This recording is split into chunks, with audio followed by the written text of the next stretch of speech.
Hermanos, pues el mensaje de hoy es un tema que yo creo que todos tenemos muchas veces problemas con ello. Me identifico con el problema del que vamos a hablar ahora. Las personas que me conocen, que me conocieron, pues saben que yo he batallado y lidié mucho, hermanos, de incrédulo con este problema de la ira, el enojo.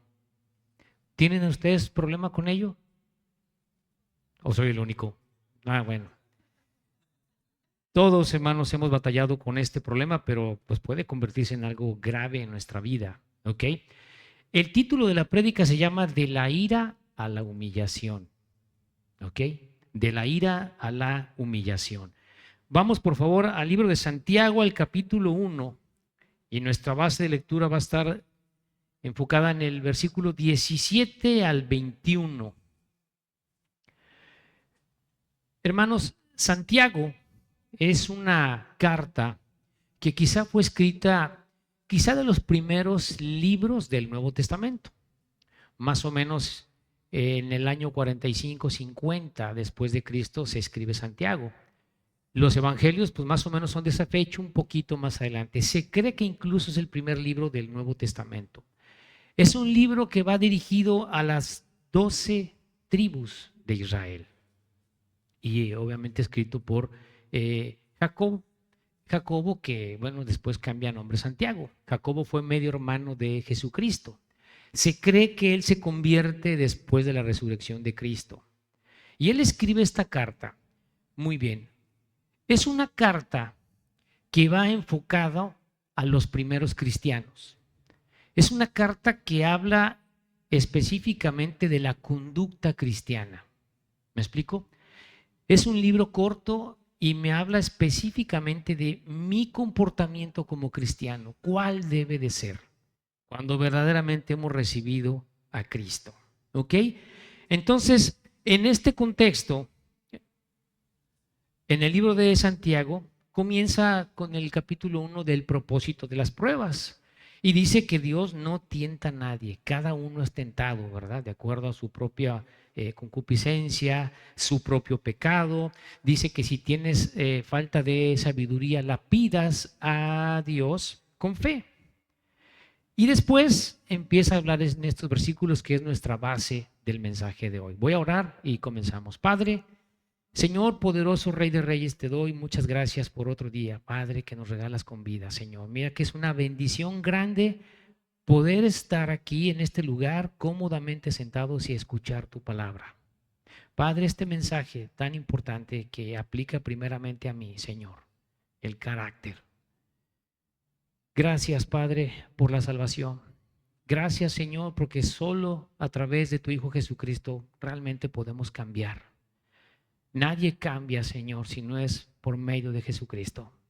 Podemos tener una religión, podemos tener filosofías, Padre, pero realmente una restauración en nuestra vida viene cuando ponemos nuestra confianza en tu Hijo Jesús. Es cuando realmente cambiamos, Señor.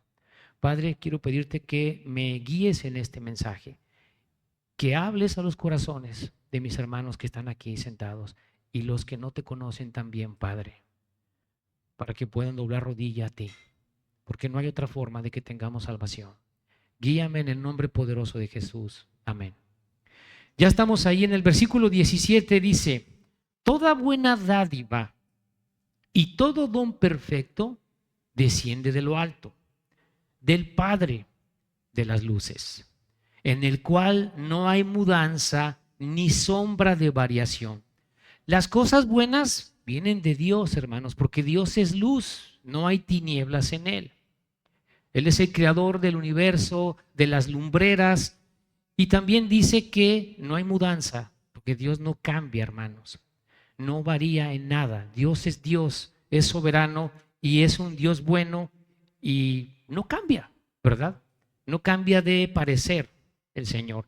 Dice en el versículo 18, Él de su voluntad nos hizo nacer por la palabra de verdad, para que seamos primicias de sus criaturas. Nos hizo nacer con la palabra de verdad. Hemos nacido de nuevo cuando hemos recibido a Jesucristo en nuestro corazón. Nacimos de nuevo cuando escuchamos el Evangelio, cuando creímos en Él y recibimos a Cristo. Nacemos de nuevo.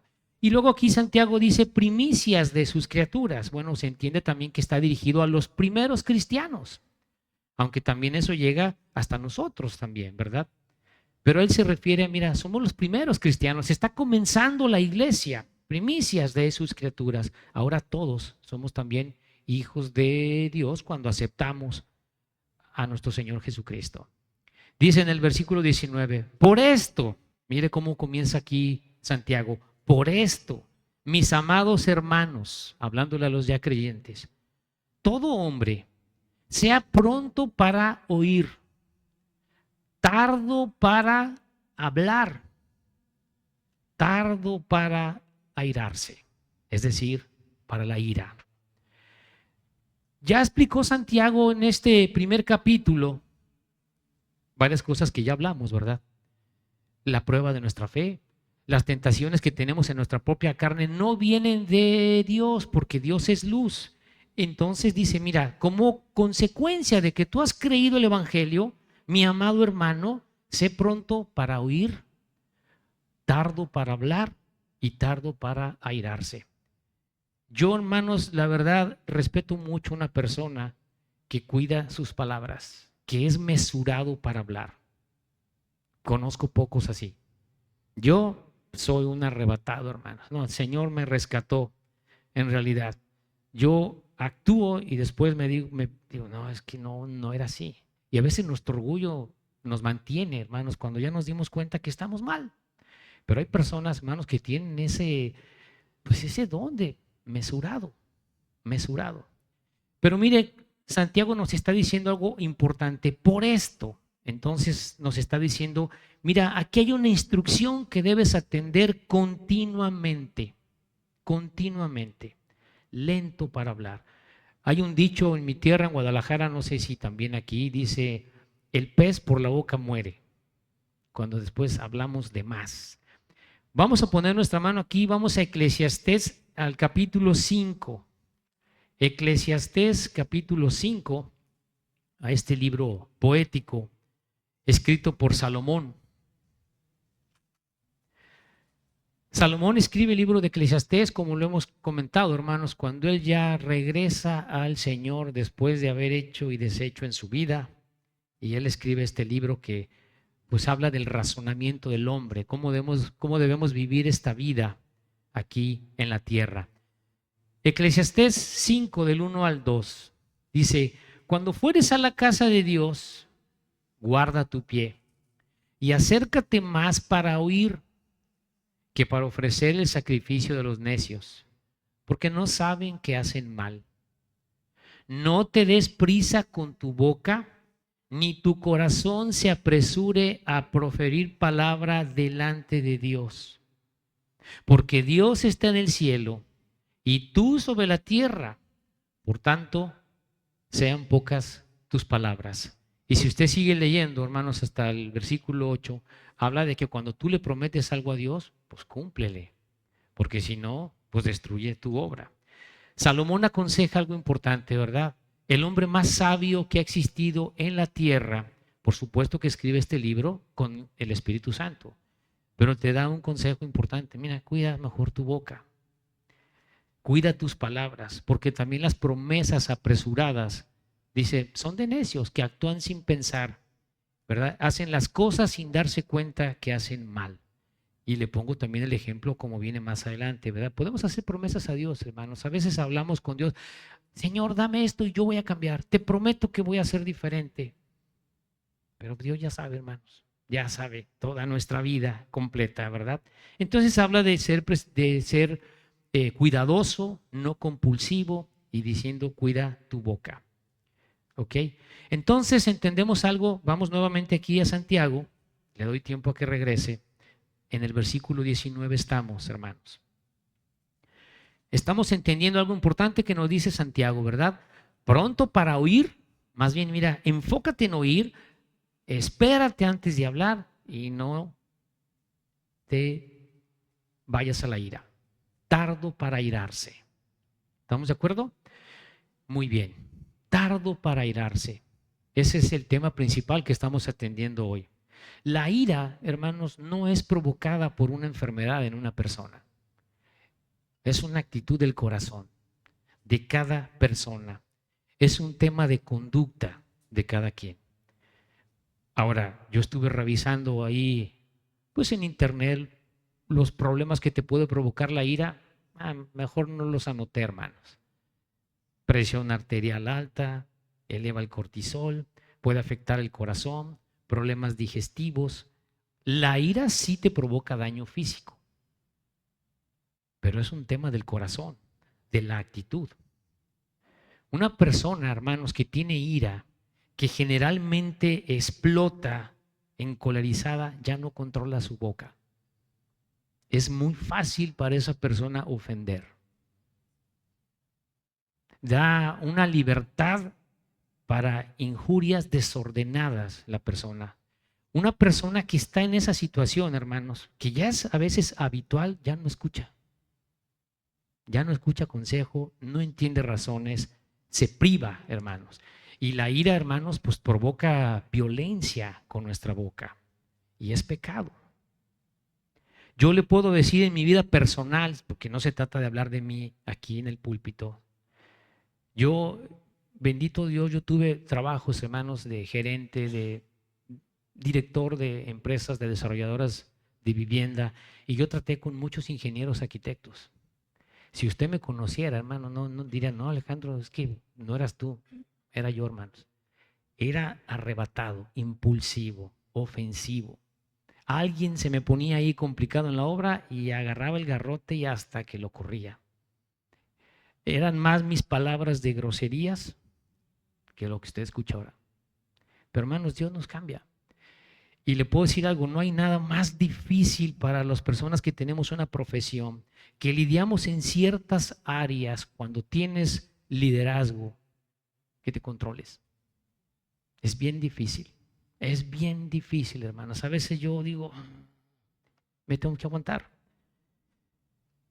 El enojo, hermanos, es una señal que estamos enfocados en nosotros mismos, de no confiar en la soberanía de Dios.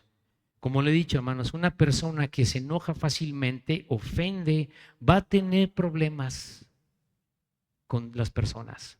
Vas a tener problemas en tu trabajo, vas a tener problemas en tu casa y también se corre un riesgo, hermanos.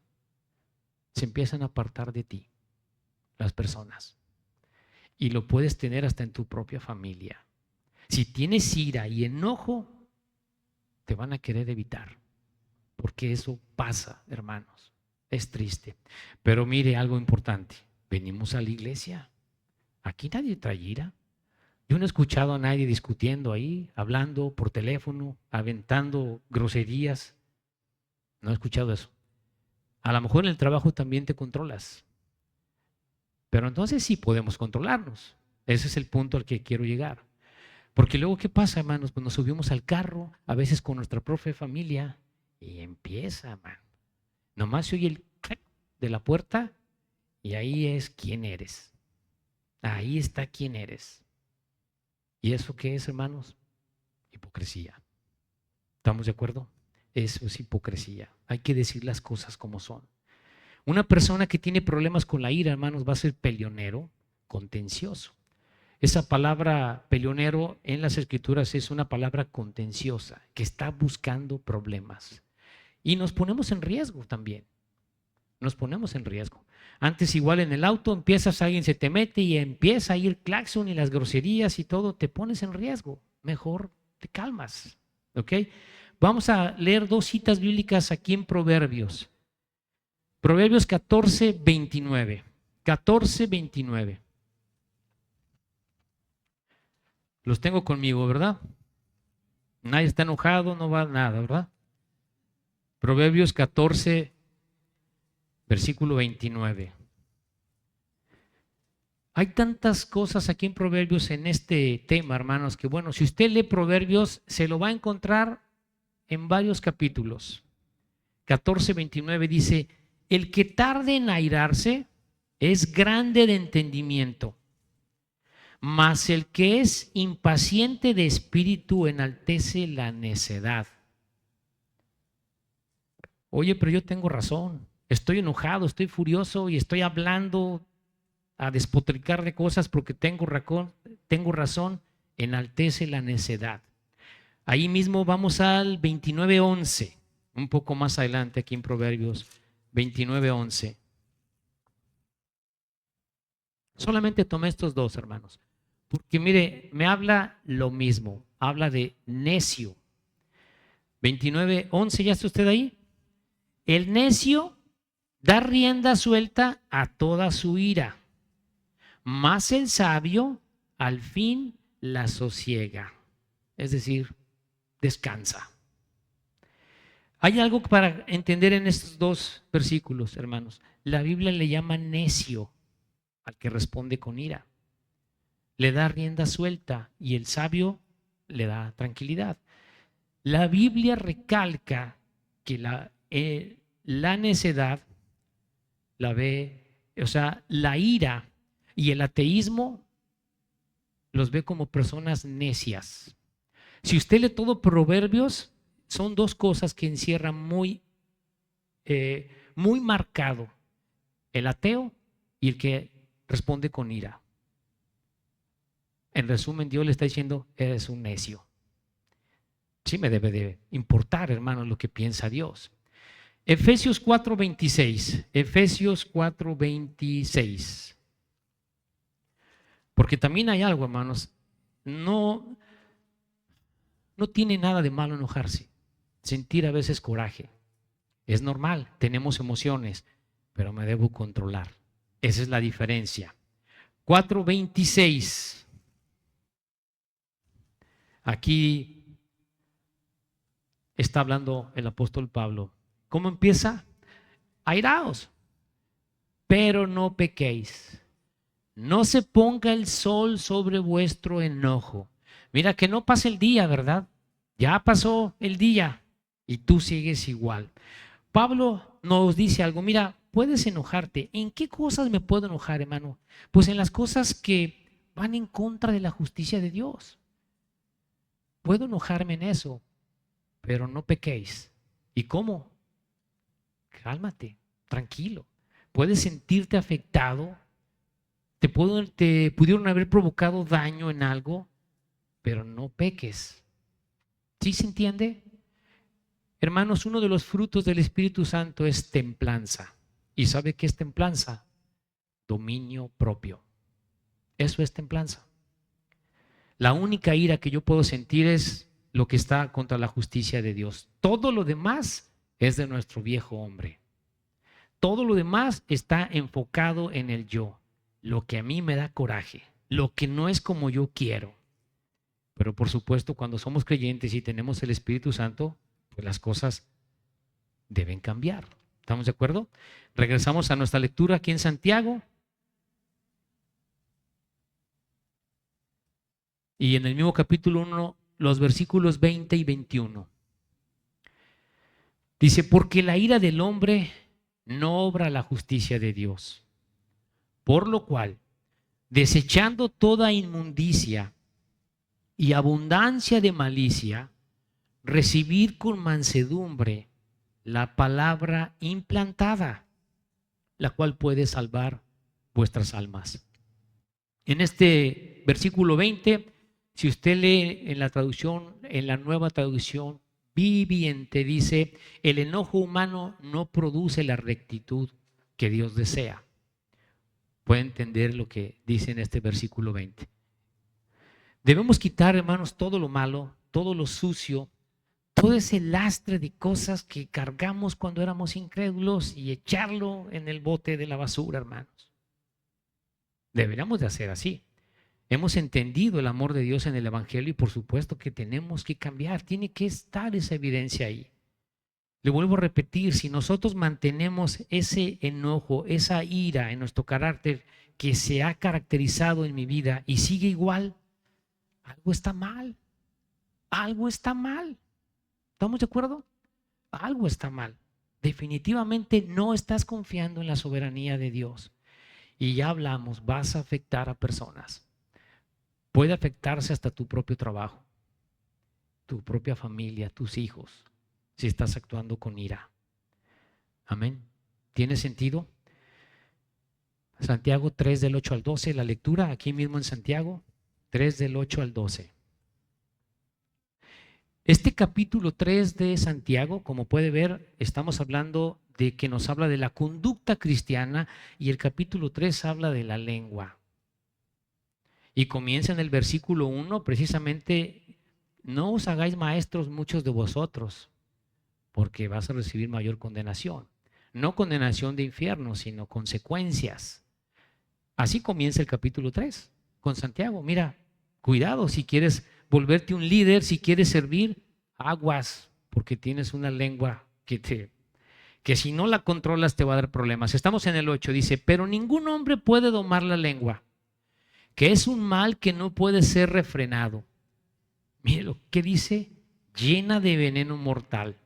Con ella bendecimos al Dios y Padre, y con ella maldecimos a los hombres que están hechos a la semejanza de Dios. De una misma boca proceden bendición y maldición. Hermanos míos, esto no debe ser así.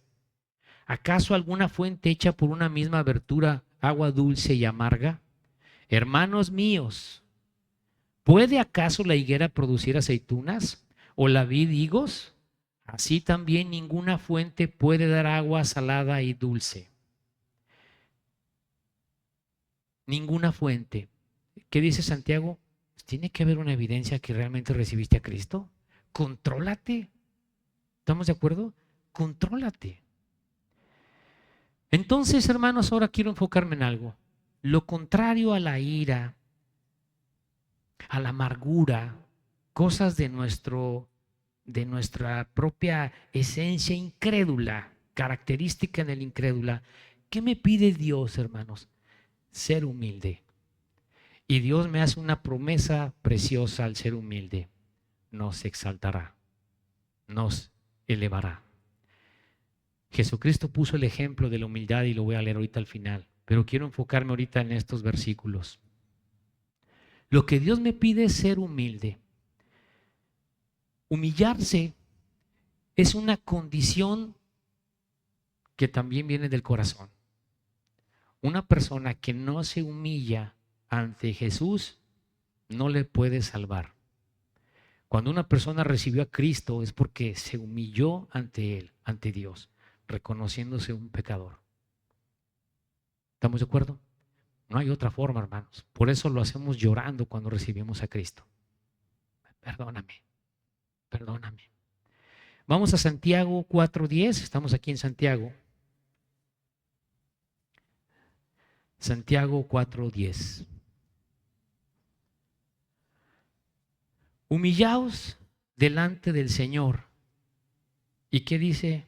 Y Él los exaltará. Humillaos.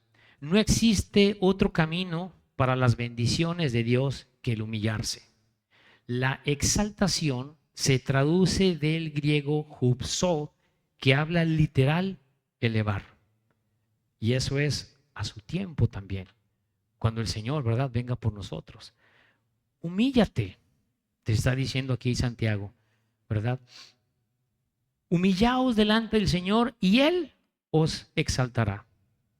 Recuerda cuando Jesús estaba con los apóstoles que hasta entre ellos había alguna rivalidad, a querer sobresalir, a querer competir. ¿Y qué les dijo Jesús?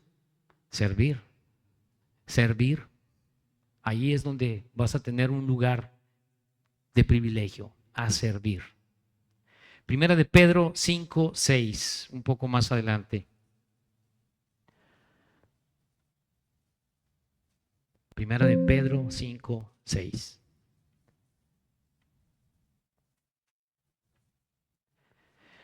Humillaos, otra vez, ahora ¿quién lo está hablando? Pedro. Humillaos, pues, bajo la poderosa mano de Dios, para que Él os exalte cuando fuere tiempo. Para que Él os exalte cuando fuere tiempo. Muy bien, ¿y qué más me dice? Echando toda vuestra ansiedad sobre Él, porque Él tiene cuidado de vosotros. Tengo que humillarme a Dios, no luchar con mis propias fuerzas y darle a Él mi problema, mi ira, mi coraje, lo que tenga yo cargando en mi vida. Sed sobrios y velad, porque vuestro adversario el diablo, como león rugiente, anda alrededor buscando a quien devorar. No solamente al incrédulo, hermanos, también al creyente. Estamos sellados por el Espíritu Santo, ya no se puede meter con nosotros Satanás para nuestra salvación, pero sí me puede tener atormentado, sentado en un rincón, haciéndome sentir culpable, metiéndome cosas en mi mente. Y es cuando yo debo de pensar, momento, ¿cómo me pide Dios actuar? Tengo esto, tengo este resentimiento, tengo este coraje. ¿Cómo me pide Dios actuar? Perdona, contrólate. Dice en el 9, al cual resistid firmes en la fe, sabiendo que los mismos padecimientos se van cumpliendo en vuestros hermanos en todo el mundo. En todo el mundo. Debemos de resistir, hermanos. Debemos de resistir, confiar en el Señor, en su justicia. A pesar de que llegan a nuestra vida aflicciones, tribulaciones, nada más recuerde a Job. No pudo haber él estado en un punto de explotar. Es un ejemplo, para eso tengo ese libro de Job hablando del sufrimiento. Aun cuando hay injusticias en nuestra vida por daño que nos hicieron, debo de entender esto. Dios tiene control. Le entrego mi carga a Él y yo voy a calmarme. Debo de ser humilde, porque también dice la palabra, Dios resiste a los soberbios y da gracia a los humildes. La persona que quiere reconciliarse con Dios, cuando escucha el Evangelio, requiere humillarse delante de Jesús. Hermanos, de eso se trata el Evangelio y la salvación, de humillarte. Cuando está la necedad en el corazón de la persona, hay una dureza que no puede. Hay personas que no pueden invocar a Cristo porque se sienten humillados. Se sienten humillados en su propio intelecto, en las cosas que dicen, a ver, yo tengo toda una vida pensando de esta forma y yo debo ser diferente. Sí, te tienes que humillar para recibir a Cristo. Entonces, quiero hablar de unas conclusiones importantes aquí, hermanos. Debemos cambiar la ira por humildad para los que somos creyentes. ¿Eso sabe qué es? Santidad.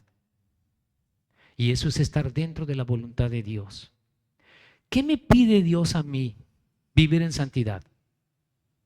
Nada más. Todo lo demás está en control, bueno, todo está en control de Dios, pero lo que me compete a mí hacer como creyente es vivir en santidad. Eso es lo que Dios me pide, nada más. Eso es estar dentro de la voluntad de Dios. Y cuando eso se cumple en un creyente, cuando empieza a caminar en las Escrituras, a restaurar su vida, todo lo que estaba haciendo mal lo corrige, le da la vuelta, esa persona crece en santidad. Y después que sigue el plan de Dios para tu vida. Pero Dios va a usar a una persona que está caminando con Él. Amén. Tiene que ser así. Entonces, vamos a cambiar la ira por humildad para creyentes. Como cristianos necesitamos controlarnos. Controla tu boca, tu ira. Con todas las personas que te rodean. Que realmente les muestres que eres un cristiano. Cuida tu testimonio porque somos luz. No puedo ser yo un cristiano, hermanos, peleonero, enojándome de cualquier cosa, ¿verdad? Y decir que soy cristiano hasta pena da, hermanos, hasta pena da. El primer mandamiento es amar a Dios con todo tu corazón, con toda tu alma, con toda tu mente. Y el segundo, ¿cuál es? Amar a mis semejantes. Pero si yo tengo ira todo el tiempo, pues ¿cómo, hermano? No se puede cumplir ese mandamiento. Y los mandamientos están enfocados en las personas con las que nosotros convivimos. Ahí es donde están. Aprendamos de Jesucristo. Ahora yo quiero irme a Filipenses 2, del 3 al 11. Por favor, sígame aquí en esta lectura tan importante, hermanos. Y yo me quiero enfocar en las personas que están aquí. Por favor, si tú estás aquí sentado por primera vez, por una invitación, gloria a Dios que estás aquí. O también si tú estás aquí sentado y nunca te has humillado a Cristo, bíblicamente no tienes la salvación.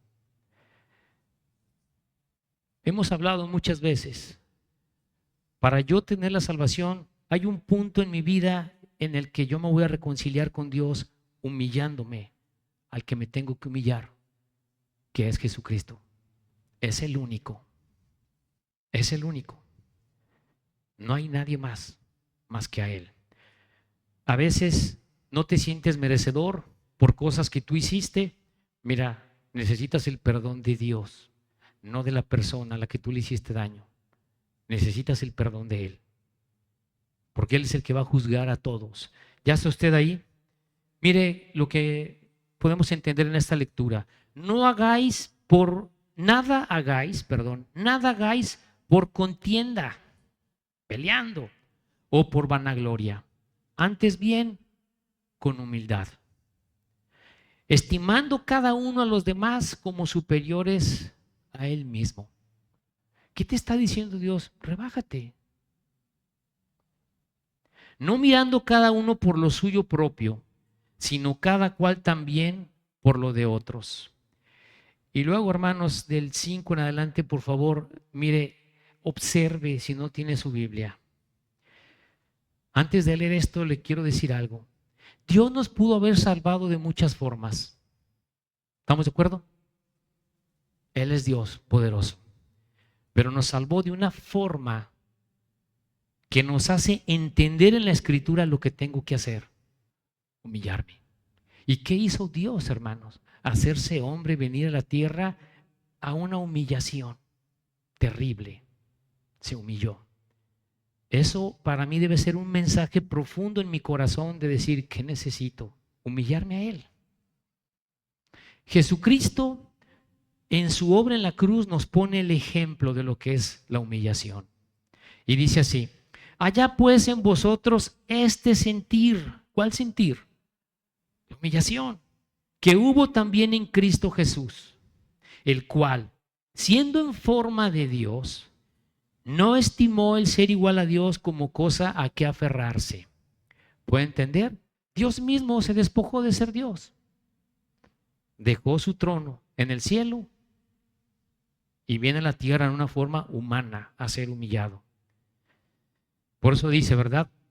No estimó el ser igual a Dios como cosa que aferrarse, sino que se despojó a sí mismo, tomando forma de siervo, hecho semejante a los hombres. Y estando en la condición de hombre, ¿qué dice? Se humilló a sí mismo, haciéndose obediente hasta la muerte y muerte de cruz. Hermanos, imagine esto en Jesús. Es Dios, se hace hombre y vive la peor humillación, con poca ropa, golpeándole. Él los creó. Él los creó. Los pudo haber matado en ese momento, ¿verdad? Pero se humilló. Le golpearon la cara, le escupieron, le clavaron las espinas. Ese es el amor de Dios. Si estás aquí sentado y quieres entender cómo salvarte, el amor de Dios fue esa humillación en Jesucristo, de la manera más terrible. Pero mire el 9. Por lo cual Dios también le exaltó hasta lo sumo. Puede ver, exaltó al cielo hasta lo sumo y le dio un nombre que es sobre todo nombre, para que en el nombre de Jesús se doble toda rodilla de los que están en los cielos y en la tierra. Nosotros también nos doblamos a Cristo, hermano, y debajo de la tierra. Lo vuelvo a leer. Para que en el nombre de Jesús se doble toda rodilla de los que están en los cielos y en la tierra y debajo de la tierra. Doblar mis rodillas, humillarme, quebrantarme al Creador de los cielos y la tierra, que me hizo y que me ama y que me quiere salvar. Le voy a decir algo, hermano, por favor, no lo malinterprete. Por favor, no lo malinterprete. Yo creo que una persona que se dice creyente y nunca se ha puesto de rodillas ante Jesucristo, yo tendría dudas de su salvación. Porque, hermanos, como creyentes, queremos hacer eso. Cuando queremos hablar con el Señor, cuando queremos llevar un tema de nuestra vida, una situación, al piso, hermano, al piso. Y el 11, y toda lengua confiese que Jesucristo es el Señor, para gloria de Dios Padre. Muy bien. Como creyente ya entendí que debo tener una actitud de humillación. Como creyente ya entendí que yo no puedo estar viviendo en ira, en enojo, en el viejo hombre que se supone que lo dejé en el bautismo, sino que debo de tener una actitud humilde, tomando el ejemplo de Jesucristo. Pero para una persona que no tiene a Jesús, te quiero decir algo, no hay otra forma de que te salves, si no es que te humilles ante Jesucristo y le invoques con tu boca que te perdone, porque toda lengua confesará. No, yo no confieso aquí porque yo no creo que una persona me pudo salvar. Le vas a confesar, de eso no te escapas. Toda lengua va a confesar que Jesús es el Señor. No creo, pues vas a creer, le vas a confesar. Por eso dice ahí, ¿verdad? En el versículo 10, y en la tierra y debajo de la tierra. Hermanos, ¿quién está debajo de la tierra ahora? El incrédulo está abajo, calientito, ahí en un lugar que se llama Hades, que también se traduce infierno. Está calientito y de rodilla, pero ya fue demasiado tarde. Dios le dio una vida, dice en Hebreos 9:27, de la manera que está establecido para los hombres, morir una sola vez y después el juicio. Dios te da el tiempo mientras estás aquí. O te pones a cuentas con Dios para que pague tus pecados humillándote, quitando tu orgullo, quitando todas tus filosofías, tus pensamientos, tus razonamientos, lo que tú crees de Dios y le crees a Dios lo que Él dice para salvarte. O bíblicamente no hay otra esperanza más que el infierno. Amén. No, es que yo tengo una religión y yo también creo en Dios. Sí, también el diablo cree. También el diablo cree. ¿A poco cree que no? Claro que sí cree en Dios. Todos los demonios que se rebelaron contra Dios creen en Él, pues lo conocen, hermanos, lo ven. Pero ¿qué es creer? Creo que Él me perdona. Creo que es la única forma en la que yo me puedo reconciliar con Dios. Necesito a Jesús en mi corazón para que me perdone y me dé la vida eterna y restaure tu vida. Restaure tu vida. Hemos recibido el Evangelio para salvación y también para que restaure nuestra vida y cambie, pero se requiere también esa voluntad. Amén. Vamos a orar. ¿Te gustaría saber si tienes un lugar seguro en los cielos? Yo quiero decirte que en la Biblia Dios nos dice que Él quiere que sepamos cómo tener un lugar seguro en el cielo cuando morimos. Yo te quiero explicar con la Biblia cómo puedo tener esa seguridad, porque al final todos vamos a morir. Con la Biblia, estrictamente con la Biblia, yo te quiero llevar paso a paso cómo puedes tú tener esa seguridad de la salvación de tu alma y la vida eterna. Y para ello voy a ir al libro de Romanos. El libro de Romanos, en el capítulo 3, en el versículo 23, dice así la palabra: por cuanto todos pecaron y están destituidos de la gloria de Dios. Lo primero, yo necesito estar de acuerdo con Dios en que soy pecador. Si yo no estoy de acuerdo con Dios en que soy un pecador, no hay manera que yo me pueda salvar. Necesito reconocerme ante Dios en la situación en la que estoy. Tengo una conciencia. Todos tenemos una conciencia, sabemos lo que es malo, lo que es bueno. Sabemos que somos pecadores cuando somos honestos. Y es lo primero. Primer paso, me reconozco pecador ante Dios. Ahora quiero decirte algo. Dios es un Dios santo. Es un Dios santo que tiene que juzgar el pecado. Él nos ama, pero tiene que juzgar el pecado. No lo puede dejar así. Dice Romanos 6:23, porque la paga del pecado es muerte, mas la dádiva de Dios es vida eterna en Cristo Jesús, Señor nuestro. Me quiero detener en esta primera parte del versículo 23. Dice, porque la paga del pecado es muerte. Bueno, ¿a qué muerte se refiere? ¿Será que yo me muero y todo terminó ahí? No está hablando de la muerte física, está hablando de la muerte espiritual. Y para ello te quiero llevar al libro de Hebreos 9:27. En este versículo dice la palabra, y de la manera que está establecido para los hombres, que mueran una sola vez, y después de esto, el juicio. Después de que morimos hay un juicio, o al cielo, o al infierno. Entonces, ¿a qué muerte se refiere? Regresando a Romanos 6:23, cuando dice, porque la paga del pecado es muerte. Ya vimos que después de que muera hay un juicio. ¿A qué muerte se refiere? A la muerte segunda. Y para ello, vamos al libro de Apocalipsis, en el capítulo 21, versículo 8, dice así la palabra de Dios. Pero los cobardes e incrédulos, los abominables y homicidas, los fornicarios y hechiceros, los idólatras y todos los mentirosos tendrán su parte en el lago que arde con fuego y azufre, que es la muerte segunda. La muerte segunda. Dice todos los mentirosos. ¿Has mentido alguna vez? Yo sí. Yo creo que todos hemos mentido. Una mentira es suficiente para que Dios nos condene en el infierno. No podemos salvarnos por nuestro propio pie. Hemos estado en religiones y nos han enseñado que debemos de salvarnos por nuestras obras, por nuestro comportamiento. Pero la Biblia no enseña eso. Nadie se puede salvar por sus propias obras. Dice en Efesios 2:8-9, por gracia sois salvos por medio de la fe. Esto no de vosotros, pues es don de Dios. No por obras, para que nadie se gloríe. Eso dice Efesios 8:9. Nadie se salva por sus obras, porque todos somos pecadores. Entonces, ¿cómo me salvo en la vida? Ya entendí que soy pecador. Ya entendí que Dios tiene que juzgar el pecado. Ya entendí cómo, en una muerte segunda, lago que arde con fuego y azufre. Pero ¿sabes una cosa? Dios hizo un plan para salvarnos. Precioso. ¿Sabes cómo? En Cristo Jesús. Dice Romanos 5:8, dice la palabra, mas Dios muestra su amor para con nosotros. Mira lo que dice, Dios muestra su amor para con nosotros, en que siendo aún pecadores, Cristo murió por nosotros. Lo que me salva en la Biblia es creerle a Dios. Necesito la fe. ¿Y cuál fe?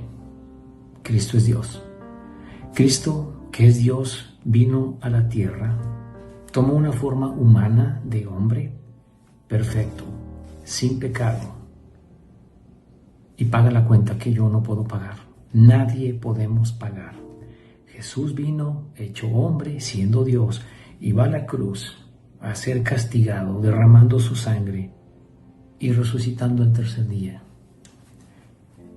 Ese es el plan que hizo Dios para salvarnos. Es la manera que tengo de reconciliarme con Dios, aceptando el regalo que Dios puso, que Cristo vino a la tierra siendo Dios y sin cometer ningún pecado, es castigado, muere y resucita.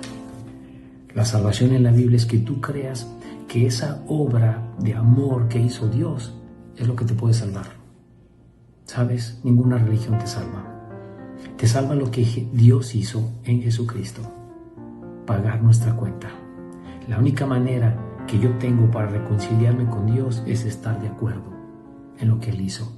Y quiero decirte cómo puedes tú recibir el regalo de la vida eterna. Necesitas creer. Necesitas creer que lo que Jesús hizo en la cruz es suficiente para que tú te puedas salvar. Sin meter tus obras. No podemos hacer nada para salvarnos. ¿Por qué? Porque hemos pecado. Somos pecadores y lo vamos a seguir siendo. Dice Romanos 10:9, que si confesares con tu boca que Jesús es el Señor y creyeres en tu corazón que Dios le levantó a los muertos, serás salvo. Él te dice en la palabra, serás salvo si crees en tu corazón. El versículo 10 dice, porque con el corazón se cree para justicia, pero con la boca se confiesa para salvación. Hay dos cosas que necesito para tener la salvación? Creer.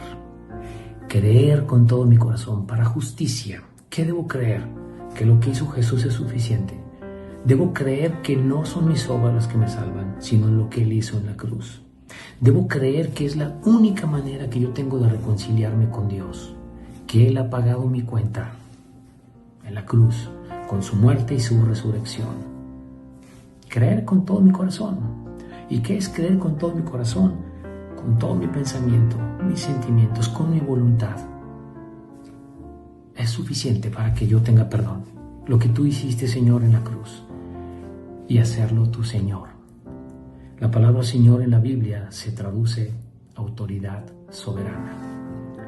Para que tú tengas salvación, tú necesitas recibir a Cristo en tu corazón como tu autoridad soberana, tu Señor.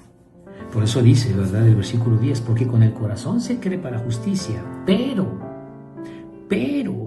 con la boca se confiesa para salvación. Dice el versículo 13, porque todo aquel que invocar el nombre del Señor será salvo. ¿Cómo me puedo salvar? Tengo que invocar a Cristo. Tengo que estar de acuerdo con Él en que yo soy pecador y necesito su perdón. Necesito reconciliarme con Dios por lo que Él hizo en la cruz. No tengo otra forma de salvarme bíblicamente.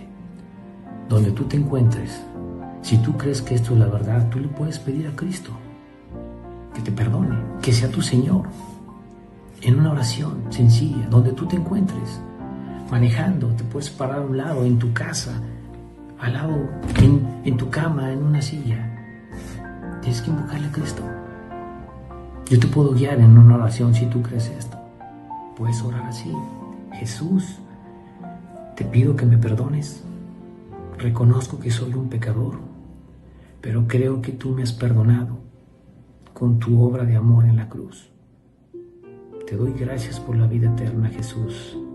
Te acepto en mi corazón como mi Señor y mi Salvador. Amén. Si tú haces esa oración con todo tu corazón, esa es tu salvación. No puedes hacer otra cosa más que aceptar lo que Dios ha hecho para salvarte. Quiero leerte este último versículo aquí en el libro de 1 de Juan 5:12. Dice así la palabra: el que tiene al Hijo tiene la vida. El que no tiene al Hijo de Dios no tiene la vida. Necesito al Hijo para tener la vida. ¿Y cómo? Ya vimos cómo. Invocándole con nuestra boca que nos perdone. Espero de todo corazón que tú ores y le pidas a Cristo que sea tu Señor. Gracias.